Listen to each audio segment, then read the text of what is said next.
भारतीय संविधानानुसार कोणती संस्था घटनात्मक संस्था नाही? तर महाराष्ट्र प्रदूषण नियामक मंडळ हे घटनात्मक नाही, परंतु महाराष्ट्र प्रशासकीय प्राधिकरण हे मात्र घटनात्मक आहे.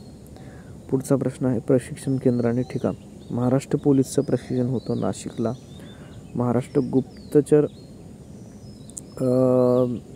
अकादमी पुणे. गुन्हे अन्वेषण विभाग पुणे. अपारंपरिक अभियान प्रशिक्षण केंद्र नागपूर. युरोपियन संघाचे मुख्यालय आहे ब्रुसेल्स आणि आशियानचे मुख्यालय जकार्ता. ध्वनीची किंवा शब्दाची पुनरावृत्ती होऊन निर्माण झालेल्या शब्दाला अभ्यस्त शब्द म्हणतात. कणिक तिमणे म्हणजे खूप मारणे.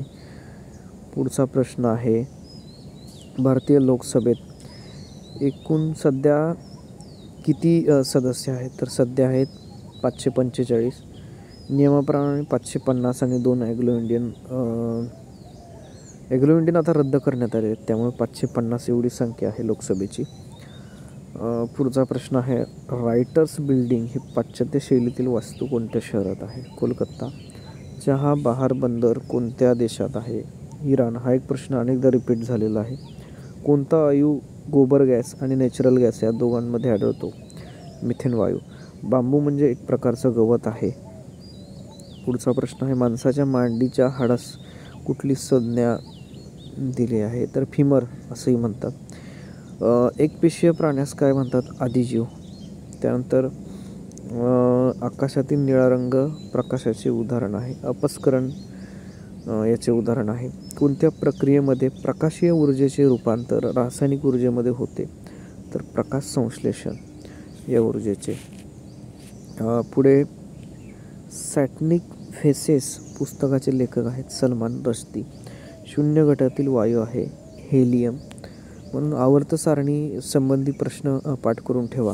किती गण आहेत आवर्त सारणीमध्ये? किती मूलद्रव्य आहेत?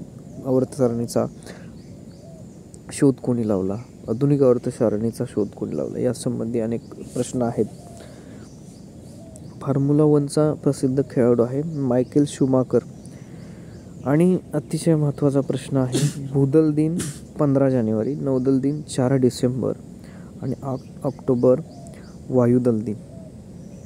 तर 15, 4 आणि 8 या तारखा लक्षात ठेवा. पुढचा प्रश्न आहे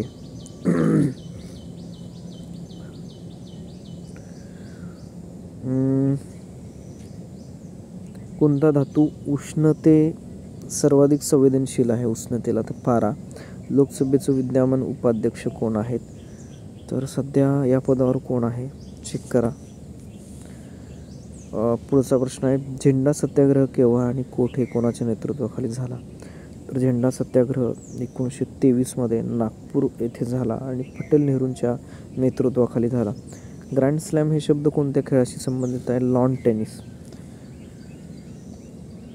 टेनिसचे 2 प्रकार असतात, एक लॉन टेनिस आणि एक टेबल टेनिस.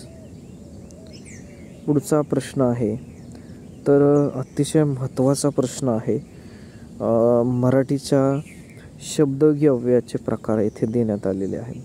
तर कालवाचक कोणते? स्थलवाचक कोणते? करणवाचक, हेतुवाचक, त्यानंतर व्यक्तिरेखावाचक, योग्यतावाचक, तुलनावाचक, संग्रहवाचक, सहचार्यवाचक.